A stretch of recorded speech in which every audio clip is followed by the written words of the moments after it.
Hello friends and welcome back to your own channel where you expect to get something in a systematic way and an easy way to learn something for long lasting time.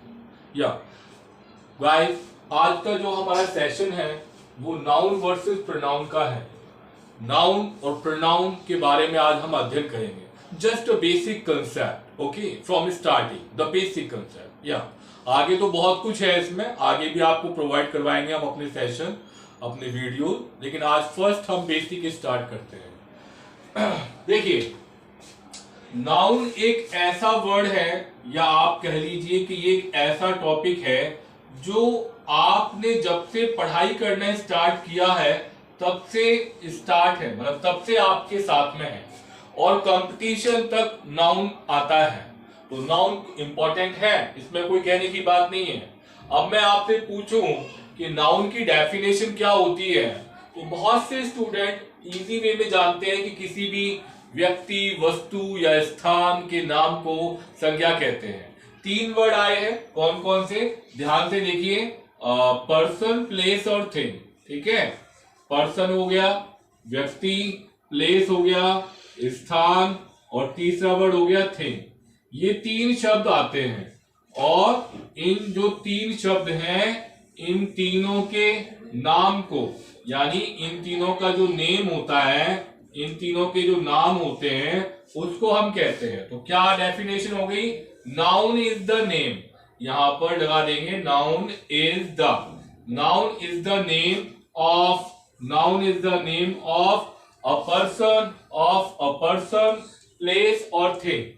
जो संज्ञा है, हिंदी में से संज्ञा बोलते हैं हम, जो संज्ञा है वो क्या होती है, संज्ञा किसी व्यक्ति, वस्तु या स्थान के नाम को हम संज्ञा कहते हैं। तो noun is the name of a person, place और थिंग। दूसरी भाषा में अगर या दूसरे शब्दों में हम इसकी बात करें तो इस तरह से हम इसे समझ सकते हैं, whatever hour I see everything is known. जो कुछ भी हमारी आंखें देखती हैं वो हर चीज नाउन होती है। या आप इसे ऐसे समझें कि किसी भी चीज का यदि कोई नाम होता है तो वो नाउन होता है। नाउन मतलब दुनिया में जो भी चीज है वो नाउन है, और दुनिया में जो भी चीज जो बनी है, आगे जितने भी शब्द बनते हैं वो सब नाउन से ही बनते हैं। ठीक है, नाउन से ही बनते हैं सारे के सारे शब्द। आगे हम इस चीज को प्रूव करेंगे। आगे की बात करते हैं तो देखिए, नाउन जैसा हमने कहा कि स्टार्टिंग से ही चला आ रहा है, जब से हमने पढ़ाई शुरुआत की है तब से नाउन चल रहा है, कंपटीशन लेवल तक नाउन चल रहा है। बिल्कुल सही, शुरुआत से लेके एंड तक नाउन चल रहा है। तो इसका मतलब ये हुआ कि इंग्लिश लैंग्वेज के ऊपर यदि आपको कमांड करना है, विदेशी भाषा, अंग्रेजी भाषा के ऊपर यदि आपको नियंत्रण करना है, तो आपको नाउन के ऊपर नियंत्रण होना चाहिए, नाउन को बिल्कुल कंट्रोल में होना चाहिए। बिल्कुल सही बात है, जी हाँ, आप सहमत हो इस बात से। लेकिन कमाल की बात यह है कि नाउन जो है, या नाउन को कोई भी ऐसा इंसान नहीं है जो नाउन को कंट्रोल कर सके। That is the sign of infinitive. Math में यूज करते हैं हम अनंत के लिए। नाउन अनंत होते हैं, नाउन को कोई भी व्यक्ति कंट्रोल में नहीं कर सकता।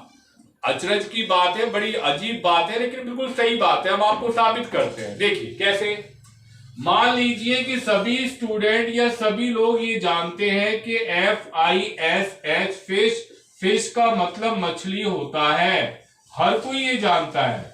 लेकिन जानने वाली बात यह है कि इस दुनिया में हजारों प्रकार की मछलियां होती हैं, हजारों प्रकार की मछलियां होती है, और हर मछली का अपना खुद का अलग से नाम होता है। तो क्या कोई भी व्यक्ति, आम व्यक्ति, हजारों प्रकार की मछलियों का नाम याद कर सकता है? जी नहीं, उसे सिर्फ ये याद है कि फिश का मतलब मछली है। दूसरा उदाहरण लेते हैं, स्टोन का मतलब पत्थर होता है, स्टोन का मतलब पत्थर हर कोई जानता है। लेकिन वही बात, हजारों प्रकार के पत्थर होते हैं और हर इंसान हर पत्थर का नाम याद नहीं कर सकता। इसी प्रकार से अगर हम मिट्टी की बात करें, मिट्टी भी बहुत प्रकार की होती है। ठीक है, इंसेक्ट जो कीड़े मकोड़े होते हैं वो भी बहुत प्रकार के होते हैं। लोगों के नाम ही करोड़ों अरबों प्रकार के हैं। तो आपको समझ में आ गया होगा कि नाउन अनलिमिटेड है, नाउन को कोई कंट्रोल नहीं कर सकता, बिल्कुल। लेकिन करें क्या भाई, नाउन को कंट्रोल किए बगैर कैसे काम चलेगा? तो हुआ क्या कि इस अनलिमिटेड और इंफिनिटिव जो नाउन है उसको कंट्रोल करने के लिए, इसको कंट्रोल करने के लिए प्रोनाउन का बॉर्न हुआ। जी हां, इसी समस्या को ध्यान में रखते हुए प्रोनाउन का जन्म हुआ, प्रोनाउन की उत्पत्ति हुई। और प्रोनाउन के गिने चुने 21 शब्द हैं, उन 21 शब्दों को यदि आप अपने कंट्रोल में कर लेते हैं, नियंत्रण में कर लेते हैं, तो ये जो इन्फिनिटिव जो नाउन है ये ऑटोमेटिकली कंट्रोल में आ जाता है। ठीक है, इस बात को आप ऐसे भी समझ सकते हैं कि कोई भी जो इंग्लिश में हम कुछ भी लिखते हैं या कुछ भी लिखा हुआ आप पढ़ते हैं, ठीक है, या आप कुछ भी लिखते हैं, तो नाउन केवल एक बार यूज होता है स्टार्टिंग में। उसके बाद तो जितनी भी बार उस नाउन के बारे में बात होती है या होगी तो हमेशा प्रोनाउन यूज होता है। तो नाउन से ज्यादा प्रोनाउन यूज होता है राइटिंग में, स्पीकिंग में, हर जगह। नाउन को यदि इनफिनिटिव अनलिमिटेड नाउन को कंट्रोल करना है तो आपको इन प्रोनाउन के 21 शब्दों को अपने कंट्रोल में करना ही होगा। इन 21 शब्दों को कंट्रोल में करने के बाद ये जो इनफिनिटिव नाउन है ये ऑटोमेटिकली आपके कमांड में आ जाता है। राइटिंग और स्पीकिंग में नाउन केवल एक बार यूज होता है, बार बार बारंबार प्रोनाउन का ही यूज किया जाता है। ठीक है, तो इस लिहाजे आपको प्रोनाउन की जो टेबल है, हम प्रोनाउन की टेबल आपको बताएंगे, उस प्रोनाउन की टेबल को आपको कंट्रोल करना बहुत जरूरी है। इंग्लिश का एक स्टेप है, उसके बिना आप आगे इंग्लिश लैंग्वेज में नहीं बढ़ सकते। हम आपको ये पहले ही कह चुके हैं कि इंग्लिश में जो कुछ भी जानकारी आपको कहीं से भी मिले आपको कलेक्ट करनी होगी, उसे अपने माइंड में स्टोर करनी होगी और जरूरत पड़ने पर उसे आपको यूज में लेना होगा। तो इसके बाद हम देखते हैं प्रोनाउन की टेबल। आपको इस समझ में आ चुका है, अनलिमिटेड नाउन को कंट्रोल करने के लिए 21 जो प्रोनाउन के वर्ड्स हैं उन्हें कंट्रोल कर लीजिए, तो फिर ये unlimited infinitive noun automatically control में आ जाता है। प्रोनाउन की टेबल को स्टार्ट करने से पहले मैं आप लोगों से एक क्वेश्चन पुटअप करना चाहूंगा। मान लीजिए कि ये पूरी दुनिया है, मान लीजिए कि ये पूरी दुनिया है और मैंने आपसे पूछा कि दुनिया में आप कितने लोगों को जानते हैं, तो आपने एक डॉट लगा के उसका भी पता नहीं कौन सा सबसे छोटा पार्ट है ना, इतने कम लोगों को जानते हैं। मतलब हम उन्हीं लोगों को जानते हैं जो हमारे परिवार के फैमिली मेंबर्स हैं, जो हमारे फ्रेंड्स हैं, स्कूल में जो हमारे क्लासमेट्स हैं, टीचर्स हैं, हमारे नेबर्स हैं, रिलेटिव्स हैं, सिर्फ इन लोगों को हम जानते हैं। ठीक है, लेकिन अजनबी लोगों को हम जानते ही नहीं है। तो क्या इस दृष्टि से अजनबी लोग हमारे लिए अनइम्पोर्टेंट होते हैं? जी नहीं, बिल्कुल नहीं। स्ट्रेंज जो लोग होते हैं वो भी हमारे लिए इंपॉर्टेंट होते हैं। क्यों? क्योंकि स्ट्रेंज लोग ही बाद में हमारे लिए फैमिलियर बनते हैं। ठीक है, ओके। तो प्रोनाउन की टेबल में क्या है कि इतनी बड़ी दुनिया में इतने सारे लोग, उन लोगों से हम अपना संपर्क कैसे समझें, कैसे जानें, कैसे अपने संबंध को हम स्थापित करें। तो लोगों की उपयोगिता और उनकी महत्वता के आधार पर पूरी दुनिया के लोगों को 3 भाग में बांट दिया है।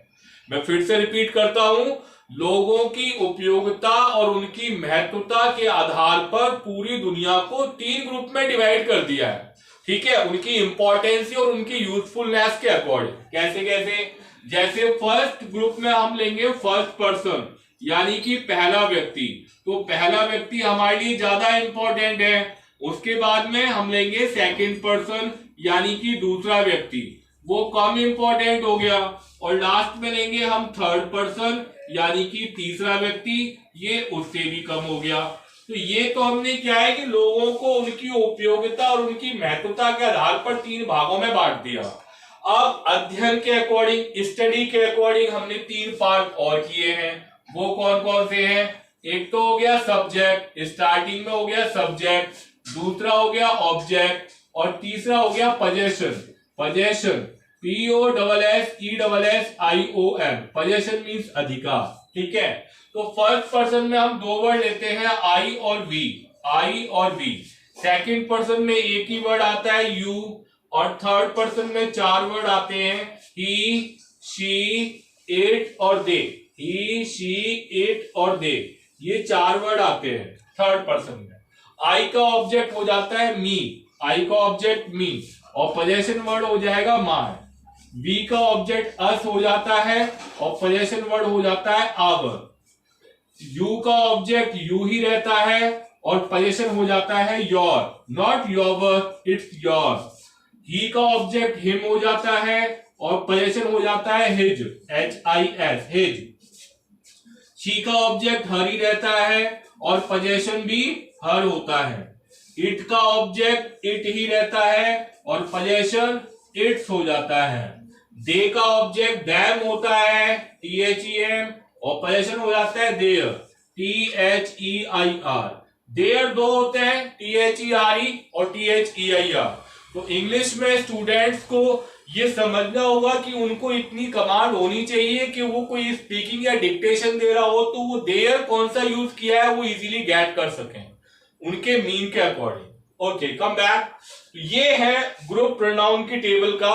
ये सारे वर्ड सब्जेक्ट की पोजीशन पे यूज होंगे, ये सारे वर्ड ऑब्जेक्ट की पोजीशन पे यूज होते हैं। अब क्वेश्चन आता है कि इन शब्दों का क्या यूज होता है। देखिए, इन शब्दों का खुद का कोई अस्तित्व नहीं होता, खुद का कोई अर्थ नहीं है। मैंने बोला माय, माय मीन्स मेरा, तो आपको कुछ समझ में आया क्या? कुछ भी नहीं है, कुछ भी नहीं पता क्या है मेरा। तो इन शब्दों का अर्थ निकालने के लिए इनके साथ में 1 या 2 शब्द और जोड़े जाते हैं और फिर ये सेंटेंस के अंदर सब्जेक्ट और ऑब्जेक्ट का ही काम करते हैं। ग्रामर की दृष्टिकोण से अगर देखा जाए तो ये एडजेक्टिव का काम करते हैं। किसका काम करते हैं? एडजेक्टिव का, पोजीशन एडजेक्टिव का, क्योंकि इनकी बाद में नाउन आएगा, जैसे कि my sister, my younger sister, my elder sister, my mathematics teacher, my English teacher, my principal, my vice principal. तो ये एडजेक्टिव का काम करते हैं, ठीक है। और सेंटेंस में इनके बाद में जो शब्द आएंगे वो मिलके सेंटेंस में किसका काम करेंगे? सब्जेक्ट और ऑब्जेक्ट का। तो पूरी टेबल सब्जेक्ट ऑब्जेक्ट की हो गई। तो प्रोनाउन की जो टेबल है वो सब्जेक्ट ऑब्जेक्ट का काम करती है। स्टूडेंट्स को इनका सिंगुलर और प्लूरल भी पता होना चाहिए। क्यों? क्योंकि सेंटेंस में क्या होता है कि कोई भी जो वर्ब आती है वो सब्जेक्ट के, सेंटेंस के सब्जेक्ट के नंबर को फॉलो करती है। किसको फॉलो करती है? नंबर को। नंबर मीन्स वचन, लैंग्वेज पढ़ रहे हैं ना अपन, मैथ नहीं।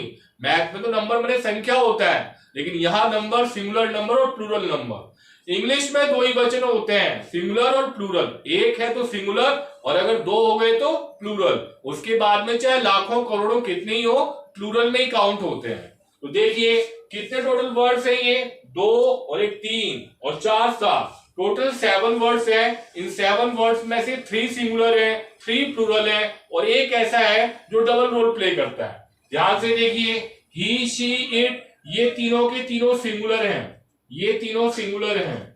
यू प्लूरल होता है, यू प्लूरल होता है, ठीक है।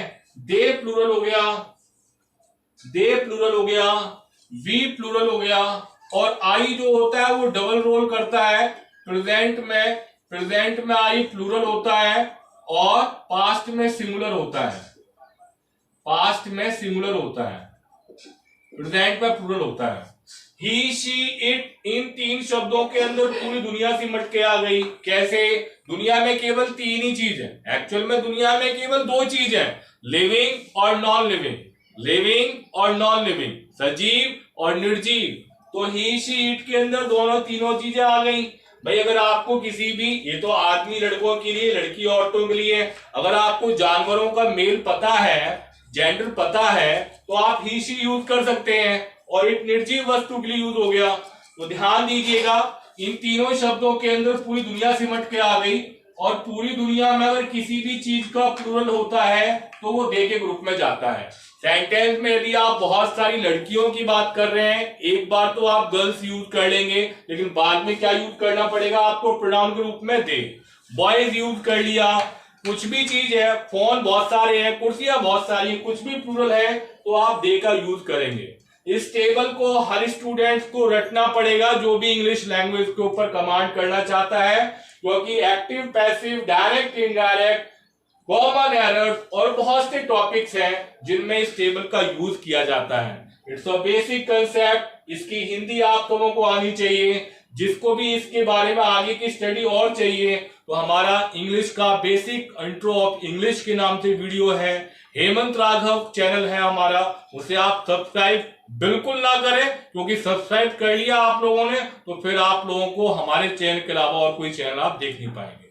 ठीक है, ओके गाइस, हम नेक्स्ट सेशन में इसके बारे में आगे बात करेंगे।